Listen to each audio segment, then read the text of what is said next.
Hello everyone, good morning সবাইকে। আজকে সকাল সকাল আরও একটা পার্সেল চলে এসেছে, যেটা অনেকটাই বড় ছিল। তার জন্য আমি আর এক্সাইটমেন্ট ধরে রাখতে না পেরে খুলে ফেলেছি। এটার ভেতরে ছিল একটা ল্যাম্প শেড, যেটা আমার বডি অর্ডার করেছিল। তো আমি এখানে একটুখানি অ্যারেঞ্জ করার চেষ্টা করছিলাম, কিন্তু আমি পারিনি।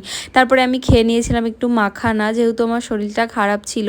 ও আসার সময় অফিস থেকে একটা ডাব নিয়ে এসেছিলো, আর এখানে ওইটা লাগানোর জন্য অনেক কষ্ট করছিল, রাগ হচ্ছিল। তাই আমি মুখের সামনে একটু ক্যামেরাটা ধরেছি। আর একটা জিনিস দেখায়, আমার বর জীবনে প্রথমবারের জন্য কানের দুল কিনে এনেছে। আজকে আমার এক্সাইটমেন্টের বাহার কে দেখে। তারপর তো অনেক কষ্ট করে মাথার ঘাম পায়ে ফেলে আমার বর এটা লাগাতে সক্ষম হয়েছে। আর এই যে জ্বালানোর পরে এরকম লাগছে, ওপরটাতে একটা ছবিও লাগাবো। তো আমাদের দুজনেরই ভীষণ খিদে পেয়েছিল, বিশেষ করে আমার বরের। এর জন্যই ও এতটা রাগান্বিত হয়েছিল। আমরা অর্ডার করেছিলাম সিমলা বিরিয়ানি থেকে একটা মাটন বিরিয়ানি, একটা এক্সট্রা রাইস, আর তার সাথে হচ্ছে একটা চিকেন তান্দুরি অর্ডার করে দিয়েছিলাম, যেটা ফয়েল পেপারের ভেতরে এসেছিল আর একদম পুরো গরম ছিল। আর দেখো কতটা নরম। তো আমি চিকেন তান্দুরি খাচ্ছিলাম, এখানে সালাদ আর ওই যে সসটা দিয়েছিল, আর ও হচ্ছে বিরিয়ানির সাথে খাচ্ছিল। তো তোমরা সবাই খুব ভালো থেকো, দেখা হচ্ছে অন্য কোনো ভিডিওতে।